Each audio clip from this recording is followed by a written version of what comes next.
Ladies and gentlemen, our esteemed guest at the inaugural event is someone who has nearly 30 years of global experience across capital markets and venture creation in New York, Asia, Europe.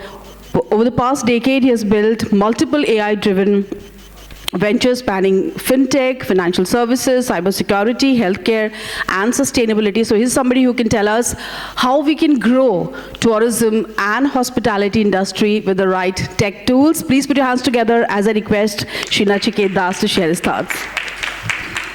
Good morning, everybody, and thank you for inviting me to this August occasion.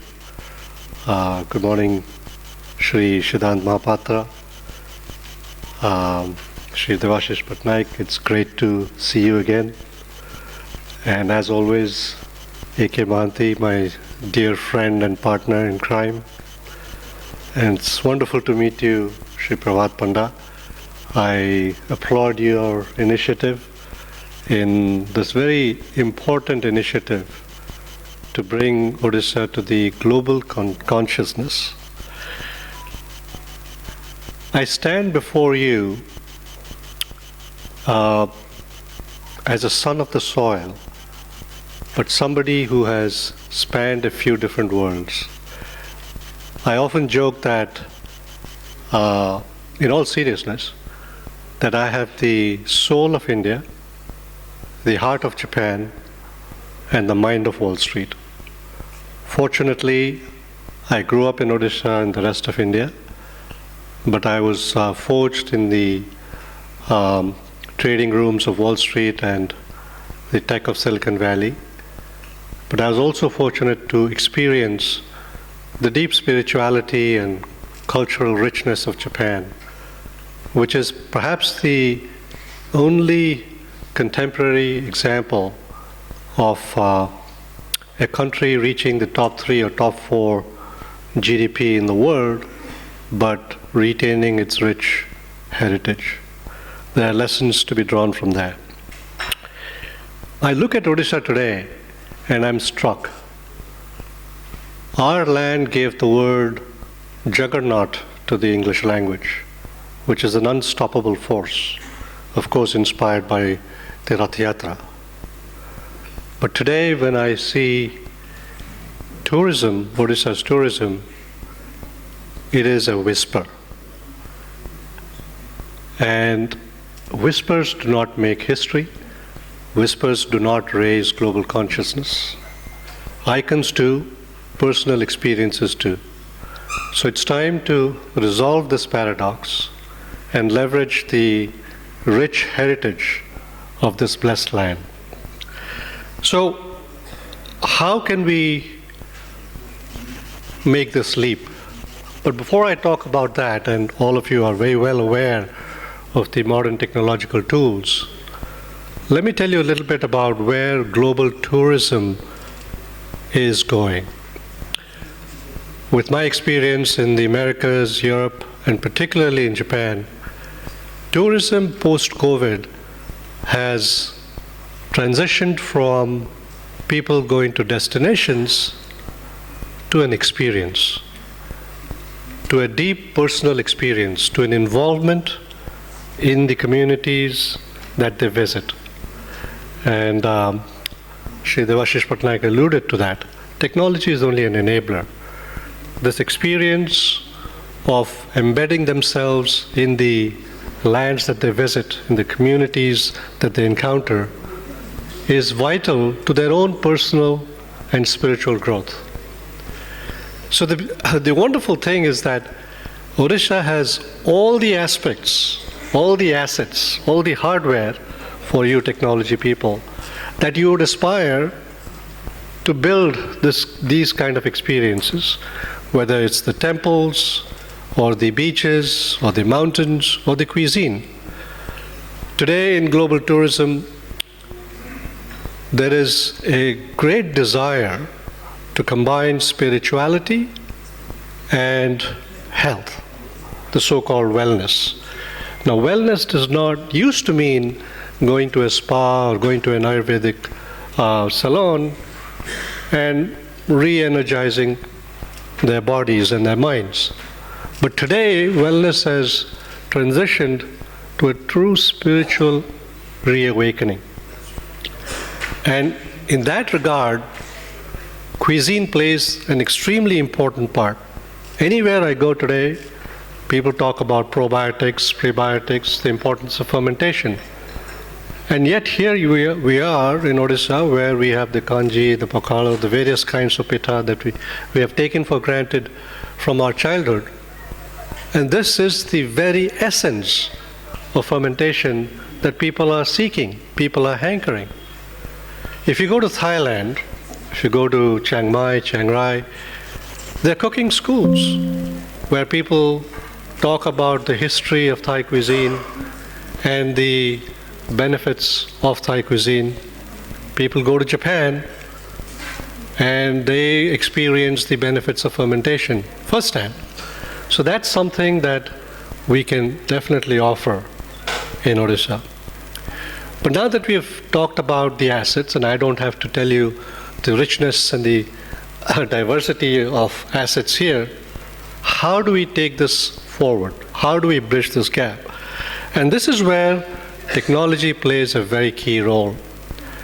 And all of you are aware, technology can be a great enabler. It can create experiences which are sometimes denied by structures that are in disrepair. For example, the sanctum sanctorum might be closed. I remember an occasion in Nara, which is an ancient city in Japan, which has a very tall statue of the Buddha.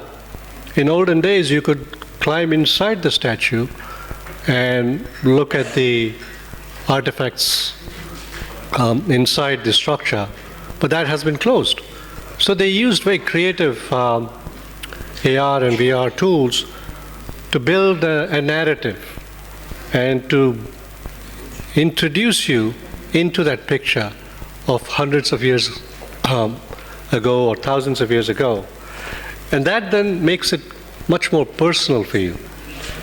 So today, when we are looking for spirituality, we're also looking for authenticity. And the traveler is more interested in being a participant, active participant in those experiences. And that's what technology can help achieve.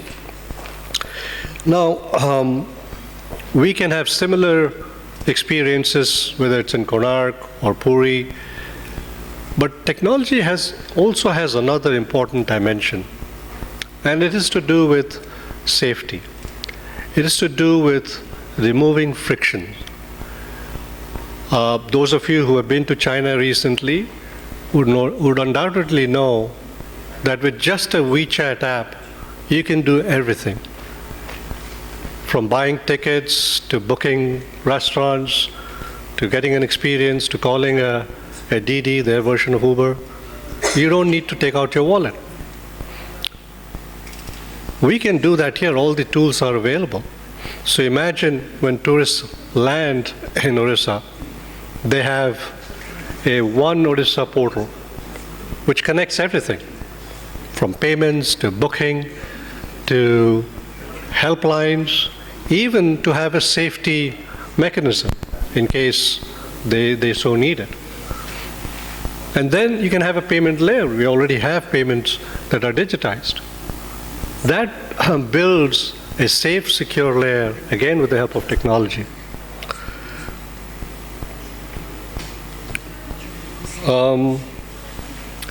We can talk a lot about how technology enables our experience, how we have personalized experiences with various venues, but this needs a conductor. And the government can play a key role in orchestrating various services, and the governments of both Odisha and India have done a stellar job. But if you look at the numbers, we have a long way to go. The population of Japan is 120 million, give or take. Every year, nearly 30 million tourists visit Japan. For Odisha's population, we should be getting to similar proportion numbers, but we're far from that. And the reason is not because the assets are not there or because people are not aware. People actually are aware. What is required is an active engagement. The diaspora is very active. If we build technological tools that involve them, that build a seamless experience, even to people living outside Odisha, you can create a lasting connection. And this is very important all over the world. And not many countries have been able to do it. So here's an opportunity for all the entrepreneurs in this room. I challenge you not to come up to what has been done in other locations, but to leapfrog and to present a human touch experience enabled by technology. For example, yes, we're building hotels and we definitely need more hotel rooms. But think about not just building hotel rooms, but building connected experiences. In Italy, for example, there is a concept called albergo diffuso, which means that they have preserved their ancient villages. So in addition to building hotels, they have recruited willing participants who open up their homes and host many of these tourists. So now you have a diffused location of a gathering of tourists who are living in different parts of the town or the village. That immediately encourages interaction and sharing of perspectives.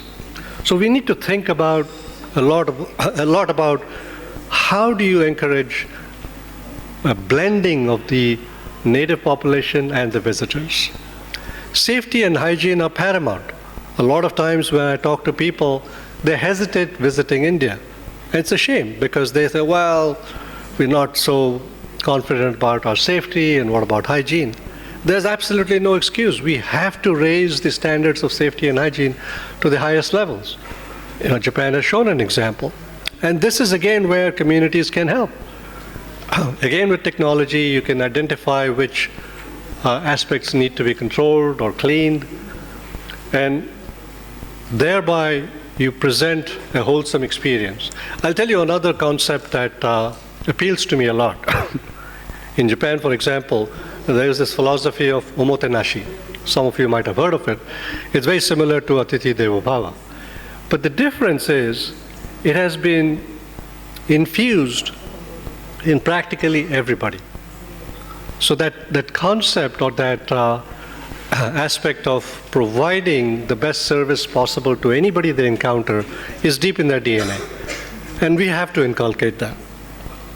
Sustainability is a major theme today. Fortunately, in Odisha, sustainability is a part of life. When you go away from cities and towns, we live with nature. And there are many examples of how sustainability and circularity exist in Odisha.